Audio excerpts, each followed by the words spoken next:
Baik, selamat pagi. Perkenalkan, nama saya Franji Cileeli, NIM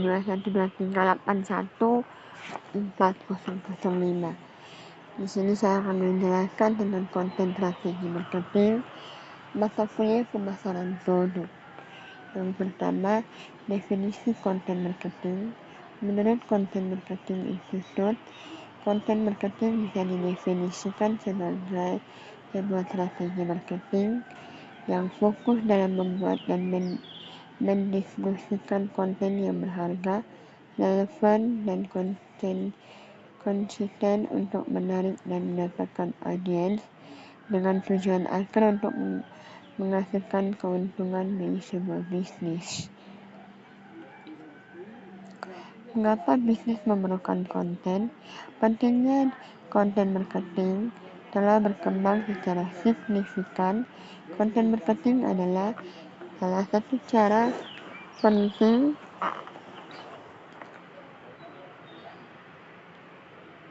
efektif bagi berbisnis online untuk memasarkan bisnis kita. Ini dikarenakan pelanggan hanya memilih untuk berinteraksi dengan konten yang menarik minat mereka berlawanan dengan marketing tradisional.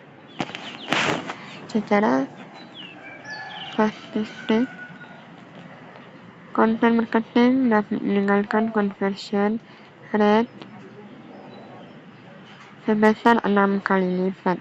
Menurut sebuah studi oleh Awareness Group, rata-rata conversion rate sebuah website yang mengaplikasikan konten marketing adalah 2,9%, sementara website yang tidak melakukan konten marketing hanya mendapat rata-rata conversion rate sebesar 0,5%.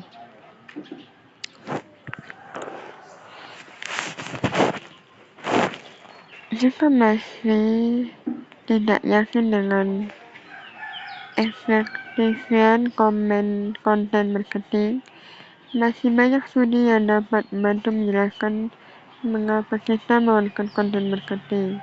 Domain Matrix memiliki beberapa bukti bahwa konten marketing adalah strategi marketing yang efektif.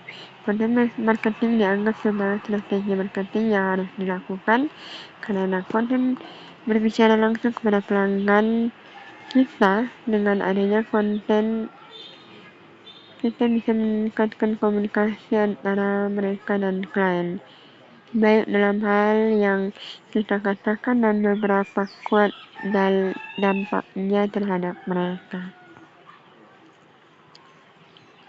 Berikut adalah beberapa yang dapat membantu dan dengan adanya konten marketing. Ini dibagi menjadi 4. Yang pertama, audience awareness. Audience mungkin sadar akan adanya produk yang kita jual, tapi apakah mereka membutuhkan produkmu? Nah, tugas seorang konten marketing di sini yaitu membangun kesadaran alias awareness bahwa produkmu mereka butuhkan. Yang kedua, setelah audience aware dengan produkmu dan tertarik untuk membelinya, mereka biasanya akan mencari tahu atau riset terlebih dahulu, bisa dari segi keunggulan produkmu, keunikannya, atau dari kebutuhan mereka sendiri. Yang ketiga, consideration. Setelah mereka riset produk, mereka akan berpikir lagi sebelum memutuskan untuk membeli produkmu. Biasanya mereka akan membandingkan dengan brand lain, misalnya dari segi harga atau kualitas. Mereka juga akan menimbang-nimbang mana yang lebih untung untuk membeli produk A dan B.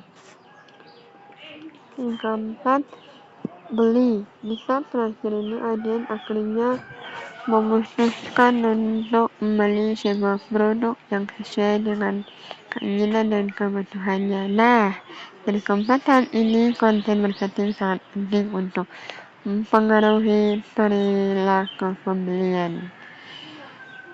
Umumnya, pemasaran tradisional seperti advertising hanya akan mempengaruhi tahap pertama dan kedua saja, menunjukkan kesadaran masyarakat akan adanya produk, lalu membuat mereka mencari tahu. Namun dalam konten marketing, tujuan utamanya adalah menjadikan siklus pembelian menjadi dua saja, yaitu award dan buy. Marketing ini ingin para audiens atau konsumen langsung award dengan produk yang dijual,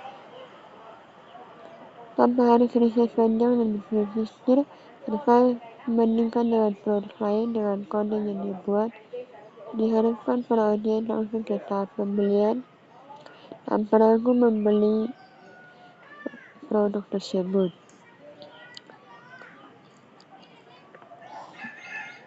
Untuk konten marketing dibagi menjadi 5. Yang pertama, infografi. Banyak orang harus akan informasi, tapi kadang kesulitan membaca data yang disajikan dalam penelitian atau tulisan panjang. Tren infografik yang saat ini sering digunakan oleh media dapat menjadi salah satu solusinya.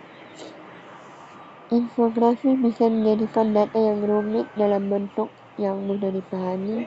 Ya, salah satu kelebihan infografi adalah memadukan gambar dan tulisan, tapi informasi yang disampaikan tetap to the point. Yang kedua, website atau blog. Belum punya wadah untuk menciptakan sebuah konten website atau blog, mungkin bisa kita memanfaatkan dalam website dan blog. Kita bisa membuat artikel yang sesuai dengan target audiens. Selain membuat artikel yang sesuai dengan audiens, juga harus memperhatikan SEO-nya. SEO-nya tidak bisa dipisahkan dari konten marketing. Pasalnya, strategi SEO yang baik tentu akan mengundang banyak traffic ke situs atau blogmu. Pastikan juga situs atau blogmu enak dilihat dari smartphone. Ini karena mayoritas pengguna internet di Indonesia mengakses konten melalui smartphone. Yang ketiga, produk. Tren yang muncul memang harus dimanfaatkan sebaik-baiknya. Contohnya, produk yang saat ini sedang hype di Indonesia, beberapa pencinta konten atau brand juga manfaatkan kesempatan untuk menciptakan awareness. Topiknya juga disesuaikan dengan target audiens yang ingin disasar. Proses merupakan salah satu wadah cerdas pengganti radio. Audiens bisa menikmati kontenmu di mana saja dan kapan saja sambil mengerjakan hal-hal lainnya. Jangan lupa, konten produk harus selalu relevan atau audiens tetap sesuai dengan produkmu. Video masih menjadi wadah yang penting dan konten marketing, terutama lewat YouTube. Ini karena kemudahan akses YouTube masih diminati oleh masyarakat di Indonesia. Di samping itu, konten dalam bentuk video akan lebih mudah dipahami dan dinikmati. Buku. Konten marketing menerbitkan sebuah buku bukan sekadar ingin menambah pundi-pundi keuntungan. Justru buku jika alat dalam strategi pemasaran produknya Tujuan tulisan atau penulisan buku ini agar para pembaca mengetahui bisnis atau brand yang sedang dibangun. Penulisan atau penulisan buku agar para pembaca buku dari salah satu cara meningkatkan kesadaran masyarakat terhadap produk yang dijual. Selain itu, menerbitkan buku bisa dilihat sebagai salah satu pembuktian bahwa brand tersebut patut dipercaya. Skill yang dibutuhkan dalam konten marketing dibagi menjadi 4. Yang pertama, komunikasi, menulis, bercerita, peka.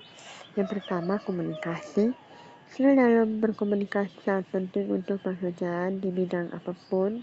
Namun, pada konten marketing, kita harus bisa mengasah skill komunikasi baik secara lisan dan tulisan, yaitu verbal dan non-verbal. Dalam pekerjaan ini, kita akan berhadapan dengan banyak orang. Konten yang dibuat pun harus bisa menyentuh banyak orang. Tidak hanya menjadi konten dalam artian, kita juga akan bekerja dengan tim sehingga komunikasi yang baik harus tetap dibina agar tidak ada kesalahpahaman. Mempelajari cara berkomunikasi bahkan bisa dimulai dari caramu menulis email kepada klien atau rekan kerja. Yang kedua, menulis. Salah satu bentuk konten yang dibuat dalam konten marketing adalah tulisan, baik itu artikel, copywriting, status di media sosial atau naskah video. Kita harus bisa beradaptasi dengan menulis dan bermacam-macam gaya yang sesuai dengan target agen. Untuk latihan menulis, kita juga berbanyak membaca dan berbagai sumber dan menelaah mana style yang pas untuk produk kita sendiri. Ketiga, bercerita. Podcast atau video merupakan salah satu bentuk konten yang dapat kita coba dalam konten marketing. Untuk mengajak audiens agar selalu menonton video atau mendengarkan podcast, dibutuhkan keterampilan bercerita yang lihai.